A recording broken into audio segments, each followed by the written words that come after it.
तो यार welcome to 208th episode of nerdy news, जहां हम लोग सुपर हीरो से रिलेवेंट सारे टॉपिक्स पे डिस्कशन करते हैं। एंड आज तो यार मल्टीवर्स ऑफ मैडनेस का फेक रिव्यू से लेकर थॉर लव एंड थंडर के ट्रेलर तक का अपडेट है, इसलिए एज ऑलवेज कुछ मिस नहीं करना चाहते तो वीडियो एंड तक जरूर देखना।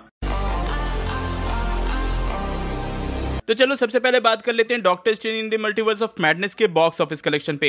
अगर वर्ल्ड वाइड इसके कलेक्शन की बात करें तो अभी जब मैं ये वीडियो बना रहा हूँ तब तक इस मूवी ने $732 मिलियन का कलेक्शन कर लिया है। वहीं अगर इंडिया में इसके कलेक्शन की बात करें तो यहाँ से टोटल 125 करोड़ रुपीस का कलेक्शन हो चुका है, जो कि सही में काफी अच्छा है। लेकिन यहीं पे मैंने एक चीज नोटिस की कि बुक माई शो पे अगर इसकी आप रेटिंग देखोगे, मतलब इसका ऑडियंस रिव्यू देखोगे, तो आप क्लियरली स्पॉट कर सकते हो कि सेम ही review most of the users दे रहे हैं। तो मुझे सही में पता नहीं कि बुक माई शो कैसे काम करता है, लेकिन फॉर श्योर ऐसा लग रहा है कि ये सारे फेक रिव्यूज हैं जो कि सेम ही रिव्यू स्पैम कर रहे हैं। तो हाँ यार, आप लोग भी चेक करना और बताना कि क्या लगता है। वैसे इस मूवी के 2 नए ऑफिशियल पोस्टर्स रिलीज किए गए हैं, साथ ही स्कारलेट विच के कुछ कॉन्सेप्ट आर्ट्स भी। देन सबको पता है कि मूवी से 40 मिनट के सीन्स डिलीट किए गए थे एंड इन्हीं सीन्स के कुछ र्यूमर्स सामने आ रहे हैं। र्यूमर के अकॉर्डिंग एक सीन में घोस्ट राइडर और स्कारलेट विच का फाइट सीन था, देन एक सीन में मैग्नीटो का भी अपीयरेंस था, देन मल्टीवर्स ऑफ मैडनेस के पोस्ट क्रेडिट सीन में डेडपूल का अपीयरेंस भी था। सही में यार ऐसा हो जाता तो मजा ही आ जाता, पर हाँ ये र्यूमर्स हैं एंड ऑब्वियसली अब ये बात ये लोग ऑफिशियली कंफर्म भी नहीं करने वाले। तो हाँ, ये थे मल्टीवर्स ऑफ मैडनेस से रिलेटेड सारे रिलेवेंट इन्फॉर्मेशन। वैसे आज के युग में जहां रिलेवेंट इन्फॉर्मेशन इतनी बढ़ गई है कि क्लैरिटी जिससे मिले वो सबसे ज्यादा पावरफुल है। सेंसरशिप इन्फॉर्मेशन ब्लॉक करने से नहीं चलती है, बल्कि लोगों को गुमराह और डिस्ट्रैक्ट करने से चलती है। 21 लेसन्स फॉर 21st सेंचुरी आज की इन्हीं इंपॉर्टेंट सवालों का सामना करती है जो हम ग्लोबल स्टेज पे फेस कर रहे हैं। तो चलिए सुनते हैं book summary 21 lessons for the 21st century Kuku FM से। कुकू एफएम इंडिया का लीडिंग ऑडियो बुक प्लेटफॉर्म है with over 4000 hours of non fiction content library, 4.5 plus की रेटिंग एंड मोस्ट इंपॉर्टेंटली इस पर आप अपनी फेवरेट ऑडियो बुक सुन सकते हो अपने रीजनल लैंग्वेज में। कुकू एफएम एक ऐसा प्लेटफॉर्म है जहां आपको हिस्ट्री, मोटिवेशन, फाइनेंस और भी बहुत सी कैटेगरीज की ऑडियो बुक मिल जाएंगी। पर्सनली मैं भी ऑडियो बुक्स ही सुनना पसंद करता हूं। कोई भी काम करते टाइम, जिम करते टाइम, रनिंग करते टाइम आप ऑडियो बुक्स सुन सकते हैं एंड मोस्ट इंपॉर्टेंट हम खुद में वैल्यू ऐड कर सकते हैं। इस प्लेटफॉर्म की general cost 399 rupees per year है, लेकिन मेरे सब्सक्राइबर्स के लिए स्पेशल 50% डिस्काउंट है। अगर आप सभी मेरा कूपन कोड SUNO50 यूज करोगे तो आपको 50% का एक्सक्लूसिव डिस्काउंट मिलेगा। और ध्यान देना, ये ऑफर सिर्फ 23rd में से 31st में तक ही अवेलेबल है। Don't miss your chance, go and check out, link is in the description. चलो अब आगे बढ़ते हैं अम्ब्रेला अकेडमी पे, जहां इसके सीजन 3 का ऑफिशियल ट्रेलर लास्ट वीक ही रिलीज कर दिया गया और इसका सीजन 3 22 जून से नेटफ्लिक्स पे अवेलेबल हो जाएगा। इसी के साथ द बॉयज के सीजन 3 का भी ऑफिशियल ट्रेलर रिलीज कर दिया गया, जो कि 3 जून से Amazon प्राइम पे अवेलेबल हो जाएगा। वैसे द बॉयज से रिलेटेड ही डॉन ऑफ द 7 करके एक इंटरनल ट्रेलर भी रिलीज किया गया था, जिसपे जैक स्नाइडर ने खुद ट्विटर पे रिएक्ट किया। वैसे ज्यादा खुश मत होना, डॉन ऑफ द 7 कोई द बॉयज की मूवी नहीं है, बल्कि ये इन यूनिवर्स मूवी है, मतलब द बॉयज यूनिवर्स के अंदर की मूवी है। नेक्स्ट आते हैं स्टैनली पे,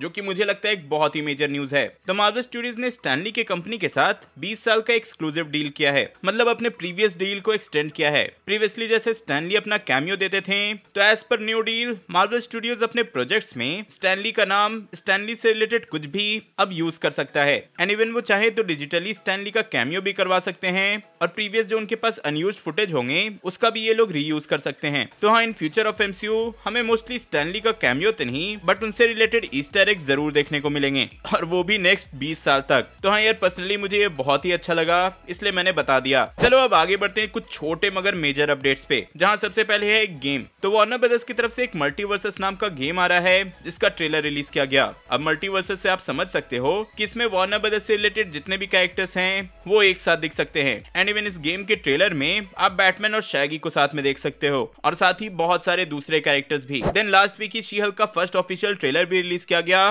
तो उसी के साथ ये एक ऑफिशियल पोस्टर भी रिलीज किया गया था। देन इसके बाद वॉन्ग का कैरेक्टर भी इस सीरीज में दिखने वाला है, ये ऑफिशियली कंफर्म कर दिया गया था। वैसे ये बात मैंने ट्रेलर के ब्रेकडाउन में बता दिया था, बट इन केस किसी ने मेरा ब्रेकडाउन नहीं देखा है तो इसलिए मैंने आप लोगों के लिए भी बता दिया। देन आते हैं स्पाइडरमैन 4 पे। तो सोनी के चेयरमैन टॉम रथमैन ने डेडलाइन को बताया कि वो लोग स्पाइडरमैन 4 पे भी काम करना स्टार्ट करने वाले हैं एंड होपफुली इसमें नो वे होम के सारे मेन कास्ट रिटर्न करेंगे। एंड उन्होंने ये भी हिंट दिया है कि स्पाइडरमैन 4 मार्वल सिनेमैटिक यूनिवर्स का ही पार्ट होगा, पर अभी से कुछ भी ऑफिशियली कहना मुमकिन नहीं है। आगे बढ़े तो है मून नाइट। तो मार्वल स्टूडियोज अपने मून नाइट की सीरीज को एमी अवार्ड्स में कंसिडरेशन के लिए भेज रही है डिफरेंट कैटेगरीज में। उसी के लिए ये एक ऑफिशियल पोस्टर भी रिलीज किया गया है। तो हाँ, 3-4 वीक्स में ये पता चल जाएगा कि ये किस किस कैटेगरी में वहाँ नॉमिनेट होती है। देन आते हैं लोकी की सीरीज में, जहाँ हमें एक्ट्रेस साशा लेन दिखी थी जिन्होंने C20 का रोल प्ले किया था। तो उन्होंने एक इंटरव्यू में रिवील किया कि लोकी के सीरीज से पहले उन्होंने MCU में स्पाइडरमैन की मूवीज के लिए ऑडिशन दिया था। अब किस रोल के लिए दिया था ये तो नहीं बताया, पर हाँ उन्होंने ये बोला कि उन्हें वो रोल तो नहीं मिला, पर उसी ऑडिशन की वजह से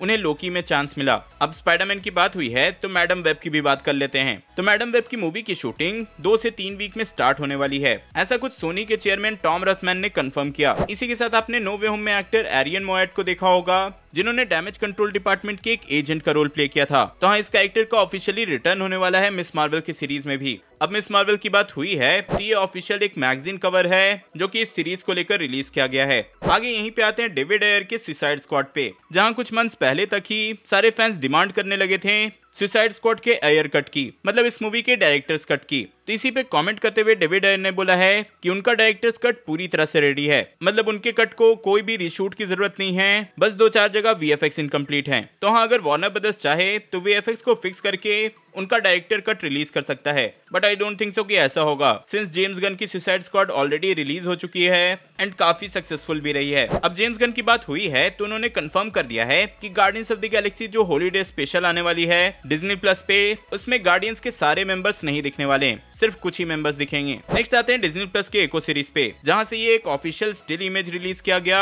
जिसमें आप माया लोपेज के कैरेक्टर को देख सकते हो। फिर ऐसे ही फर्स्ट लुक CW की सीरीज गॉथम नाइट से भी रिलीज किया गया है, और फिर वार्नर ब्रदर्स की तरफ से एक मेजर अनाउंसमेंट है। तो कुछ वीक्स पहले मैंने ये बताया था कि वंडर ट्विंस के कैरेक्टर्स पे ये लोग एक HBO Max मूवी बनाने वाले हैं। तो वार्नर ब्रदर्स ने इस मूवी को कैंसिल कर दिया है सिंस इस मूवी का बजट अराउंड $75 मिलियन का होने वाला था। तो हाँ, अब हमें वंडर ट्विंस का कोई भी मूवी देखने को नहीं मिलने वाला। तो हाँ, ये थे कुछ छोटे मगर मेजर अपडेट्स। अब आगे आते हैं डेयरडेविल, नेटफ्लिक्स, इन सब पर, जहां सबसे पहले नेटफ्लिक्स के सारे मार्वल शोज जो कि वहां से हटा दिए गए थे अब डिज्नी प्लस हॉटस्टार पे अवेलेबल हैं। तो हाँ, जिन्होंने नेटफ्लिक्स पे कभी वो शोज नहीं देखा वो अब हॉटस्टार पे देख सकते हो। मैंने ऑलरेडी एक वीडियो में इसको किस ऑर्डर में देखना है वो बता दिया था, चाहो तो वो वीडियो देख लेना। देन यहीं पे डेयरडेविल के शो से एक मेजर अपडेट है। डिज्नी प्लस ने ऑफिशियली अनाउंस कर दिया है कि वो एक डेयरडेविल का सीरीज बनाने वाले हैं जिसमें चार्ली कॉक्स का मैट मर्डॉक रिटर्न करेगा, और इस सीरीज की शूटिंग इसी साल अक्टूबर के बाद से स्टार्ट हो जानी चाहिए। तो हाँ, लेट्स सी ये लोग नेटफ्लिक्स की ही स्टोरी को कंटिन्यू करते हैं या फिर डेयरडेविल को रिबूट कर देते हैं। भाई मुझे लगता है कि कंटिन्यू करें तो ज्यादा बेटर होता। देन यहीं पे एक्ट्रेस क्रिस्टन रिटर जो कि जेसिका जोन्स का कैरेक्टर प्ले करती थी,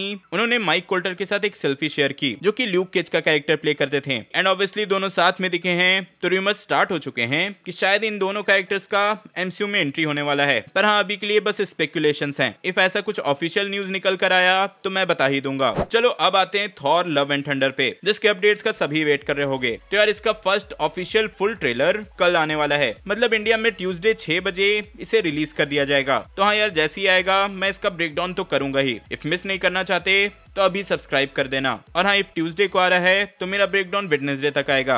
यार आप लोगों को पता ही होगा कि मैं फुल टाइम जॉब करता हूँ, तो सेम डे पे ब्रेकडाउन करना तो पॉसिबल ही नहीं। ऑब्वियसली मैं ट्यूसडे 7 बजे के बाद ही इसका ब्रेकडाउन करना स्टार्ट करूंगा, तो वेडनेसडे मॉर्निंग तक फॉर श्योर पब्लिश कर दूंगा। वैसे लव एंड थंडर से ये एक ऑफिशियल स्टिल इमेज भी रिलीज किया गया जिसमें आप वैल्किरी, जेन फॉस्टर और नीचे एक नई कैरेक्टर को देख सकते हो। और इस मूवी के एक प्रोस्थेटिक आर्टिस्ट ने अपने इंस्टाग्राम स्टोरी में कंफर्म कर दिया कि ये जो नीचे कैरेक्टर है वो गॉडेस बेस्टेड है, मतलब गॉडेस बेस्ट है। तो हाँ, जहां तक अभी मैंने मून नाइट देखा है उससे फॉर श्योर ये गॉडेस बेस्ट की अवतार होगी। तो लेट्स सी मूवी में इसको कैसे दिखाते हैं। इसी के साथ इस मूवी से कई सारे प्रमोशनल आर्ट भी रिलीज किए गए हैं जो कि मैं जल्दी जल्दी दिखा देता हूँ, आप लोग चाहो तो पॉज करके देख लेना। और फिर इस मूवी का रन टाइम भी रिलीज हुआ है, लेकिन 2 different run times. Australian theatres में इसके रन टाइम को 1 आवर एंड 55 मिनट्स दिखाया गया है, वहीं यूके के थिएटर्स में इसके रन टाइम को 2 आवर्स एंड 20 मिनट्स दिखाया गया है। तो हाँ, एक ही मूवी के 2 डिफरेंट रन टाइम्स आ रहे हैं, विच मीन्स कि दोनों ही गलत होंगे। तो हाँ, टेंशन मत लेना कि 2 घंटे से कम की मूवी है। एंड जाते आते हैं एम्बर हर्ट पे। तो एम्बर हर्ट जॉनी डेप वाली कंट्रोवर्सी तो आपको पूरी तरह से पता हो गई ही। आई डोंट थिंक सो कि वो मुझे एक्सप्लेन करने की जरूरत है, लेकिन यहीं पे एम्बर हर्ट ने रिवील किया है कि वार्नर ब्रदर्स के साथ हुए डील के अकॉर्डिंग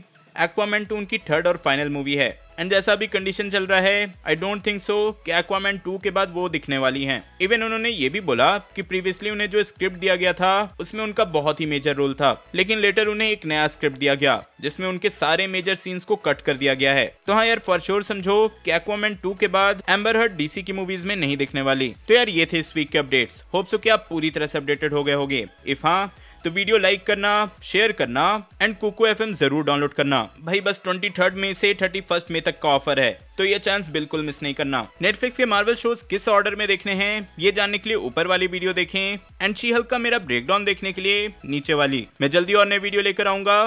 टिल देन बी देसी बी नर्ड।